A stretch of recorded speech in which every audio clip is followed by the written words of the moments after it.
Objectif et réponse du chapitre sur la construction de l'État. Objectif 7. Pouvoir expliquer ce que sont les 13 colonies et leurs intérêts. Point A.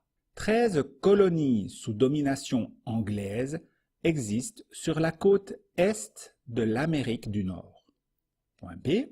L'Angleterre leur réclame des taxes importantes et les oblige à ne commercer qu'avec elle. Point C. À Boston, des colons déguisés en indiens jettent à la mer une cargaison de thé anglais. C'est la Tea Party de Boston. Objectif 8. Pouvoir expliquer le déroulement de la guerre d'indépendance. Point A. Le roi d'Angleterre réagit très durement et en 1775, c'est le début de la guerre d'indépendance. Point B. Les tuniques rouges anglaises mettent à mal la jeune armée continentale américaine. Point C. Mais George Washington et ses alliés français remportent la victoire décisive de Yorktown. Les Anglais signent la paix en 1783.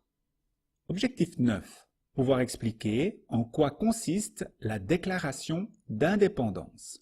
Point A.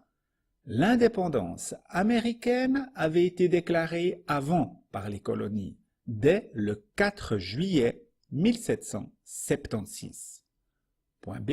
La déclaration d'indépendance insiste sur l'égalité et la liberté, mais ça n'empêche pas l'esclavage de continuer à exister. Point C. Le 4 juillet est le jour de fête nationale aux États-Unis. C'est l'Independence Day. Objectif 10. Pouvoir expliquer ce qui se passe en 1707 pour Neuchâtel. Point A. En 1707, la famille souveraine de la principauté de Neuchâtel s'éteint.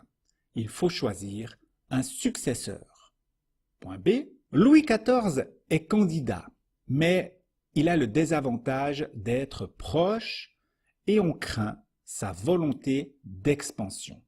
Point C. Frédéric Ier, roi de Prusse, a l'avantage d'être éloigné et Berne, qui veut un État tampon, le soutient. Objectif 11. Pouvoir donner quelques éléments sur Neuchâtel et la Prusse. Point A. Neuchâtel appartiendra donc au roi de Prusse.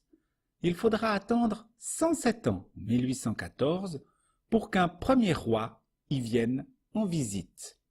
Point B. Neuchâtel s'enrichit beaucoup à cette époque, notamment grâce à David de Pury, un riche commerçant qui lui léguera toute sa fortune.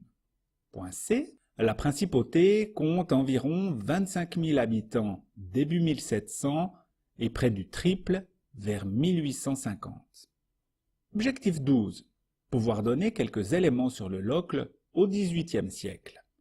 Point A. Le Locle compte environ 3 000 habitants en 1750. La population va tripler, environ 9 000, en un siècle. Point B. C'est au XVIIIe, 1701 à 1800, que l'horlogerie se développe sous l'impulsion de Daniel Jean Richard. Point C. Les moulins souterrains du col des Roches, qui sera percé au début du XIXe siècle, étaient déjà construits sur le biais.